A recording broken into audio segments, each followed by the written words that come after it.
Ladies and gentlemen, welcome to Sam Roberts Wrestling Podcast. Introducing your host from New York, here is Sam Roberts. Well, here we are. It's another Wrestlemania Media Row, and people have been disappointed because I think last year I did not get to speak to you because they feel like this should be an annual tradition. With me at this time, ladies and gentlemen, is the one and the only Paul Heyman. Paul, what's the haps? I need you to grab the microphone. Oh, no, I know it's not. I'm so very. Ladies and gentlemen, my name is Paul Heyman. I invented the phrase "What's the haps?" It was stolen from me by Sam, not Sam, and he has made a career over this thievery that he now extends to help out this wannabe comic named Jim Norton. You don't have. I mean, you're just throwing bombs just for no reason. Welcome to WrestleMania weekend. I will say, and I've been thinking about this a lot. That everybody, in terms of the mainstream WWE recognition of what I do and what I have done, nobody was on the What's the Haps bandwagon and retweeting my stuff. You were the first one to do it on a legitimate level. It was like WrestleMania, like maybe 25, 26, and I put out a YouTube video, and out of nowhere, I get a retweet from the Heyman Hustle, and I can't. It was a huge deal. You owe me. I know. Yeah. I wish I didn't. I'm glad you know. I wish I didn't. Yeah, but you do. It's a scary thing. And one day I shall collect. I have no when you doubt. actually have something or are worth a damn. But until then, I'll keep praying for you. You were putting in one of those long-term investments. Yes. Yeah. Just it's like a penny stock. You just, please. Yeah. Oh, it's down 0.0004 today. Yeah. Oh, and it's worth 3 cents a share. How many shares you got? Like 14 gazillion of them. I mean, I'd like to think that I'm probably in like the nickel or dime range by now. I'm glad That's you 10 have times your investment. Well, we wanted to go a little higher. Well, we're working on it. Norton's dragged it down a bit. So, listen, Paul Heyman, the question on a lot of people's minds is Dana White comes out a couple days ago, and he says Brock Lesnar's coming back to UFC. And there are a lot of WWE fans that are pissed that Brock's going back to UFC, but even more pissed at Dana White because you're like, why would you say this? Don't get in the way of WrestleMania. Wait till after. It's not in the way of WrestleMania. Do you worry that fans are going to see that and go like, oh, I mean, we remember what happened at WrestleMania 20 when we knew that Brock was leaving. If fans have this idea completely different circumstance. Listen, tell me. Brock Lesnar is very task-oriented, and he learned that growing up on a farm in Webster, South Dakota. Brock had to get up every morning at 5 a.m. He had to milk the cows. Now, at 8 a.m., he had to collect the eggs from the chickens, but he never thought about the chickens and the eggs at 5 a.m. because he knew the task was to milk the cows. Mm-hmm. When he got at 8 a.m. to the chicken coop and to get the eggs from the chickens, he also knew that 11 o'clock in the morning he had to get the hay from the barn to the truck. But he didn't think about the hay from the barn to the truck because that was at 11 a.m. The task was the 8 a.m. task, which was the eggs from the chickens. Once he completed that task, mastered it better than anybody, then he went to move the hay from the barn. Brock Lesnar is task-oriented. Brock Lesnar's contract expires this Sunday night. Brock Lesnar is not sticking around to be number 2. Forget about invoking rematch clauses. Forget about all that other nonsense. He's either the champion or he's not here, and he will pursue the UFC Heavyweight Championship. Now, he can pursue the UFC Heavyweight Championship as the Universal Champion, or he can pursue the UFC Championship as a former Universal Champion. But he's not sticking around WWE for me to introduce him as the former reigning, defending, undisputed Universal Heavyweight Champion, Brock Lesnar. Right. It's just not happening. He's not interested in chasing it again. No. So, this reign will define who Brock Lesnar is as a Universal Champion. If Brock Lesnar happens to lose the title to Roman Reigns this Sunday, Brock Lesnar is moving on to UFC. If Brock Lesnar defends the title successfully against Roman Reigns this Sunday, then there's a lot of leverage for Brock Lesnar to talk to Vince McMahon about this Monday about how to move forward with the Universal Champion, Brock Lesnar. But the task is this Sunday. Right. The task is to put on the greatest WrestleMania main event of all time at the greatest WrestleMania of all time, and that's what we have in mind. That's milking the cows and not thinking about the chickens and the eggs. That's getting the eggs from the chickens without thinking about the hay that needs to go from the barn to the truck. Right. Task-oriented. What about you? Do you go where Brock goes, or do you suppose? I mean, because there's multiple roles. I mean, Brock Lesnar did not introduce Paul Heyman to the world of pro wrestling. Obviously, you know, there's plenty that you could still do here, whether Brock's here or not. But you have been by Brock's side for a lot of what he does. This has been the defining run of my career. The legacy and the body of work that Brock and I have put together since 2002 speaks for itself and would be very tough to compete with. If Brock Lesnar stays, I stay with him. Mm-hmm. If Brock Lesnar leaves after this Sunday, I'm going to leave too. It doesn't mean I can't come back. I'm not saying I'm leaving forever. I'm not saying I'm retired. I'm never coming back. The hell with WWE. I'm not saying anything like that. But just to come back this Monday and jump into a situation with somebody else would be disrespectful to the effort that Brock Lesnar and I have put into our performance, into our tandem, into our shtick. Not that Brock Lesnar does shtick. I don't think he would appreciate that word. Oh, you know what? He doesn't speak Yiddish, so he doesn't really know. Yeah. You know? Yeah. Is that one of those Jew words, Paul? Yes, Brock. So... Yeah. I noticed that Brock, after I interviewed him and the language that he used with me, he didn't do too many interviews after that. He didn't like you. I guess not. Which means he is an accurate assessor of people's personalities. I don't think I've talked to you since then. What went on in your head? Because your facial expression was priceless. This was when you said you have two questions. And I looked at you, and I looked at Brock, and I said, Brock, question number one is, what's the haps? Well, I actually started reaching into my pocket to find out how much bail money I had on me. You thought there was going to be a physical assault. You weren't going to. By the way, if Brock Lesnar assaults me, you're not going to need bail money. You're going to need funeral money for me because I'm not lasting. I'm not burying you. I'll leave you out to rot. I wouldn't care. No? No. Sam, not Sam. Yeah. Dead on arrival. You okay. Let me rot right there at that 2K party. Yes. Let them clean you up. So they're in video games. You know what they'll do? They'll throw you in the next Grand Theft Auto game, and they'll just make it. He was victimized before the game came on. You didn't have any respect for, like, oh, look, that does show balls, doesn't it? No. No. It just shows stupidity. Stupidity. Yeah. That's the other way to go. Hey, Brock, what's the haps? Like this idiot.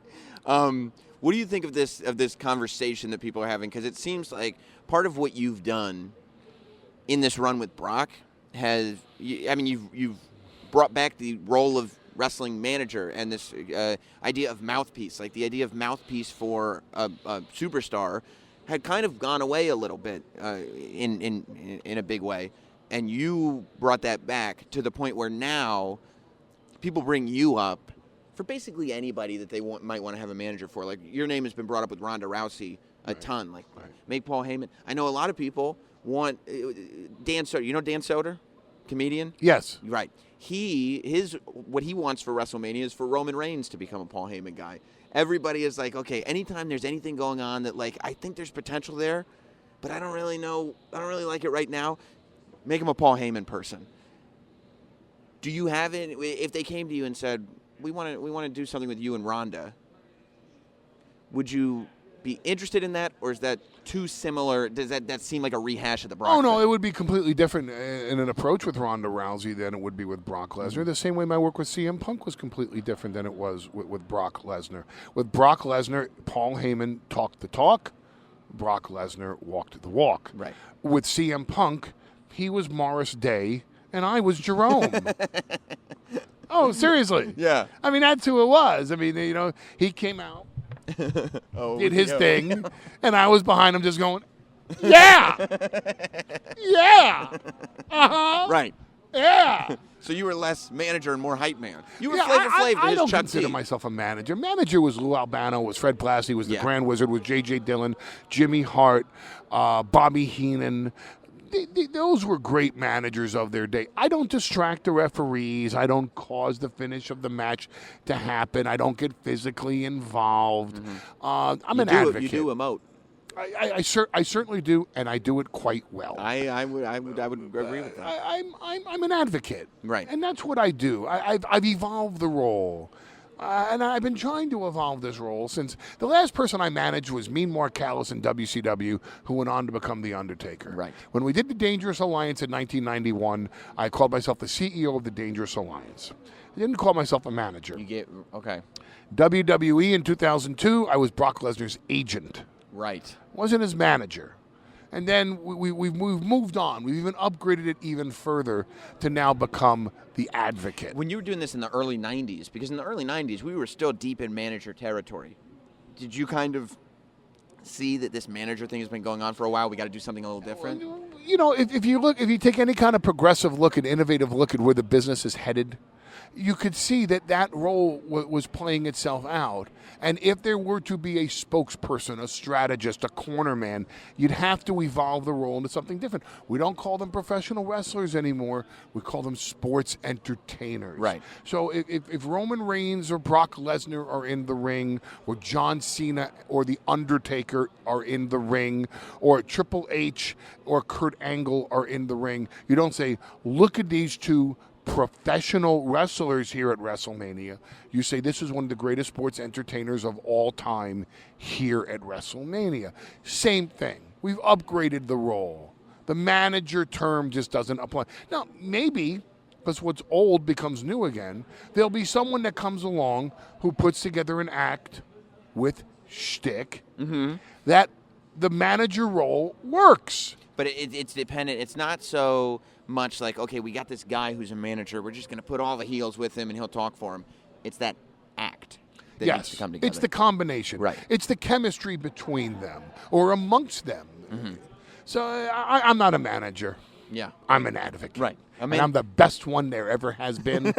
And I challenge someone to say I'm not the best one there ever will be too. Well, what's great is that you've branded it so hard that nobody else can come out and call it's themselves mine. an advocate. Yeah, everyone. I mean, it'd be ridiculous. We want Heyman to advocate for this person too. Right. So what do you? Let's say Brock is unsuccessful at WrestleMania. What would you do with yourself if you leave WWE? Well, I mean, I have an agency to run, the Looking Sure. for Larry agency. We have many projects. We're working on one that just got broken by the Rap the Heard about other that. week. Congratulations. Thank you very much, sir. Very much appreciated. I don't know why I am the driving force behind the first project that we're pitching. As I told the Rap, I think it's just because Roy Bank, who's the person with whom we're doing joint ventures, Banca Studios, and the Looking for Larry agency, which is now going to expand to being a studio. I think Roy Bank just wanted to get us into networks so we learn how to handle rejection. Gotcha. I don't know why any network would want Paul Heyman to be the one behind the vehicle. You were supposed to accept the second idea, not the first one. I'm fat, I'm bald, I'm 52 years old. What demographic do I possibly appeal to? Besides the sports entertainment demographic, who sits there and goes, well, he does have one hell of a body of work, and who's that gorilla next to him? So I mean, you know, and I'm a full-time, I'm a single father, so I mean, right. I'm a full-time parent here too, and you have enough to fill your days. Is what you're saying. There's plenty for me to do in this world besides appear on Monday nights and tell everybody just how great Brock Lesnar is. Though I have no problem appearing on Monday nights telling the world how great Brock Lesnar is. It's done fine by my family for years. I'll bet. So is that part of it that, like, in terms of what you're doing with Looking for Larry and the TV show that's coming out and everything, do you have this thing that as much credit as you get for everything you've done in wrestling, whether it's being the advocate for Brock Lesnar, or the stuff you did on commentary, or obviously ECW, or the Dangerous Alliance stuff, is there a thing that you're like, I need people to know that my brain doesn't just work with the square circle? I don't spend my life seeking affirmation, Sam. That's it's like Jim Norton wanting to hug it out with Jesse Ventura. Right. He's not interested in it. It's just not something I wake up in the morning and say, gee, I really want everyone to like me. You're not worried about that. I'm really. Have you ever been, when you're a young guy and you're breaking into wrestling and you're sneaking into things and you're the photographer and everything, do you want to be liked then because you're trying to get in the club? You've never been worried about it? Never. My cardio this morning was running out of fucks to give. It's just a great way to be. And look at all you've accomplished. It's truly how you accomplish peace of mind. My inner chi is my true well-being, because obviously my dietary routine isn't. But I have peace of mind. Right. I have self-awareness and self-acceptance, because some people like me, most people don't. And I'm fine with that, because I consider the source. And I look at their pathetic lives, and I realize at 52 years old, here I am in the main event of WrestleMania again. Right. With the biggest box office attraction in WWE and the biggest box office attraction in UFC, standing next to me, and I get the best seat in the house. Who are they to judge me? So when you talk about, because you said this was like the run of your career, when you talk about your career, is this last few years what you put on top of the resume above what you did with the Dangerous Alliance, above ECW, above? There are some people in life that have achieved such a level of success, they don't need a resume anymore. Really? I don't have to send it out to What's that anybody. like? If you don't know who I am walking in the room, I shouldn't be in the room with you. But I say that to mean the thing that like you put in your heart as like, this is my legacy. This is the top thing. Or is it just the top thing is whatever I'm doing right now? The best day of my life is tomorrow, Right. which I hope will be better than today. And talking to me today. Tomorrow's tomorrow, not gonna be the better. best day. Well, yeah, but it's something for you to learn from. And I'm hoping that 2 days, well, especially 2 days from now, WrestleMania is significantly better than tomorrow, and I hope 3 days from now is even better than 2 days from now. So I don't dwell. You know, I don't sit here and go, okay, what's the greatest accomplishment? My greatest accomplishment are my children. Right. Besides that, everything else has just been a roller coaster with the blindfolds on. And I put both feet on the gas pedal, and I hold on to the steering wheel for dear life. And I just enjoy the journey through life. Did having kids put everything into perspective? For them, it sure did. Well, yeah, they were able to see everything much clearer. Well, of but course. Like when you have kids and you're like, okay, like, because before your world is the wrestling business and blah blah blah. But when you have kids, does it help you figure out what's a big deal and what's really not a big deal? Absolutely. Yeah. And Brock Lesnar is a big deal. And being in the main event of WrestleMania is a big deal. And beating Roman Reigns this Sunday and shocking the world again is a big deal. Yes. And my kids know that. Do you think about the reaction that you're going to get from the fans at WrestleMania, or you just don't care? Like, do you care if they cheer Brock instead of Roman? No. You don't care about that No, they stuff. paid to see them. Right. Roman Reigns is in his 4th consecutive WrestleMania main event. People pay to see Roman Reigns. He's a box office phenomenon. Happy to be sharing the main event with him. Yeah. Are you annoyed that Jim Norton is not here with me to talk to you? No, I couldn't give a crap if Norton were here or not here. And I hope you're watching this, Jim Norton. Not that I would think that you would watch this, because you're so desperate to find your next routine that you're probably perfecting somewhere in Long Island, begging Jackie the Joke Man Martling to let you to supplement one of his shows so that you could do another Showtime special. It's just so rude.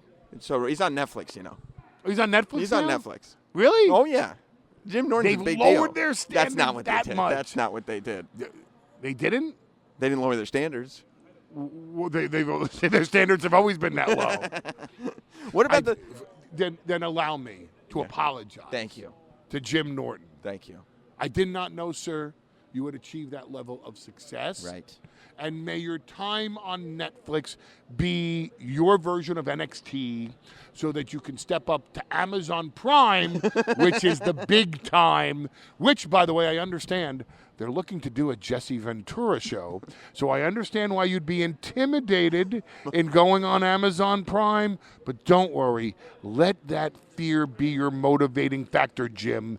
You're going to make it one day. And when you do, break away from Sam. Why would you You just love inserting chaos into situations. Sound advice. You're not a guy who brings people together. Oh, because people shouldn't be together.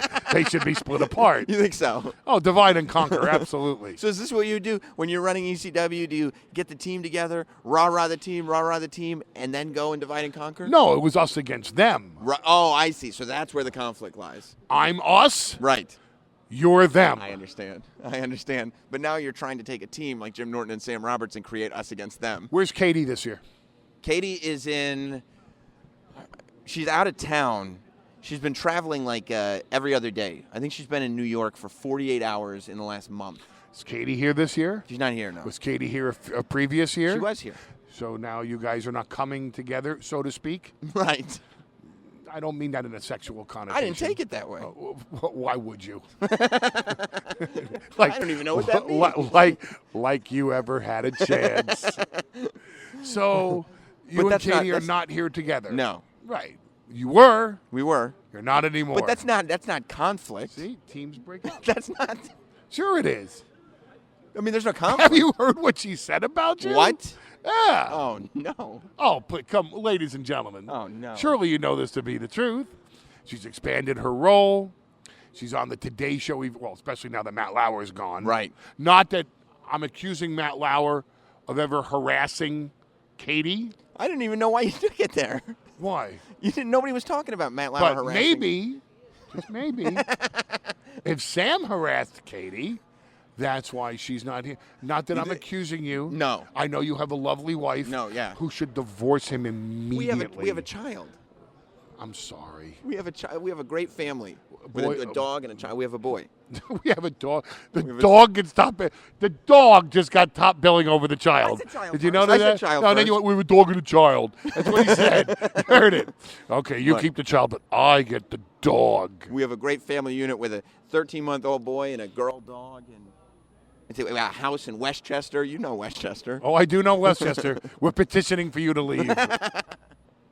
Well, listen, Paul Heyman, it's going to be a big weekend for you. Indeed it is. And for all of us, because now what you're telling us about this match, we could be seeing the last of Brock Lesnar and Paul Heyman for a while. You will either see Brock Lesnar shock the world and win the title. Not like the Shockmaster. That's what Sting said when the Shockmaster debuted. He's going to shock the world. Was that your attempt of humor? No, that's what he said. Because if it was, it sucked so bad.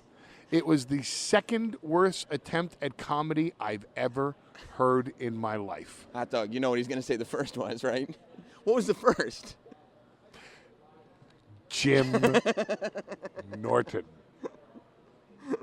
I saw that one coming. Well, Paul Heyman. What network is your? So said the girl in the Bukkake video. You really did run out of fucks to give. Speaking of which, I saw your interview with Lisa Ann. You did? I did see it. Yeah, isn't she great? She was wonderful in it. Well, I thought the interview, the dynamic back and forth was great. Her part was great. I thought it was, did a lot of Her views on answers YouTube. were, it's Lisa Ann. It is Lisa Ann. And she spoke very highly of me. She did. And She did. I was very flattered. Is that why you watched the interview? Of course. I'm going to watch Lisa Ann knock me? Right. No, of course not. Right. I don't dwell on the negative stuff, but if Lisa Ann's complimenting me, I'm watching. What man doesn't want to be complimented by Lisa Ann? I'm with you. I think she's awesome. I think she's awesome too. What an awesome human being. Yeah. What do you know what network your TV show is going to be on, or is it a syndicated thing, or you're far away We're from pitching that? it Yeah. and anticipating being rejected. I see. Which most men are by Lisa Ann. That's right. Rejection's a good thing for the soul. Well, it helps teach you, doesn't it? It makes you stronger. So I've been told. You wouldn't know. I haven't experienced it yet, but I shall when we pitch my show to the networks.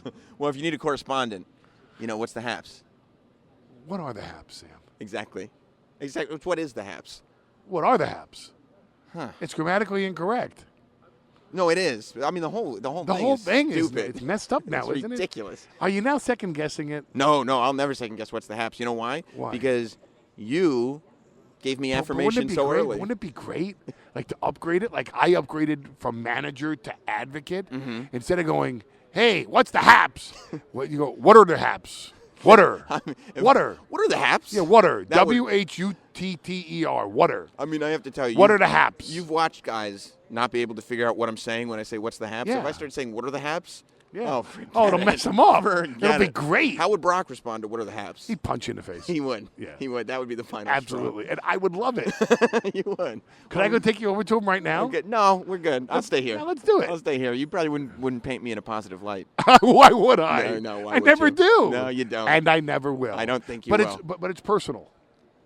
It is. Yes. Okay. It's just Good an to know. accurate assessment That's- of your potential, both professionally and as a human being. That's good to know. I thought maybe you'd say like, "Hey, I saw you when you were young, and you've come all this way, and you're now going to be on the WrestleMania kickoff show." But instead, So's Rosenberg. So I mean, so how prestigious can it truly be? no, you're right. You're right. Paul Heyman, Sam, not Sam. you're a gentleman and a scholar, and I I appreciate. truly am, sir. Yeah, I appreciate you being here Yes, sir. and spending some time with us on your busy WrestleMania weekend. Well, I was forced to. Yeah, I saw that. I was publicist coerced. Pushed you over here. Blackmailed. I noticed you went around the ring You're this way so last. that I was last. Was that to save the best for last, or was that hopefully Sam will be gone by the time I'm done? Hoping you'd be busy with somebody else. Well, I'll never be too busy for you. Oh, you're so sweet. I know. And you have a dog and a child. Thank you, Paul Heyman. Thank you, Sam, not Sam.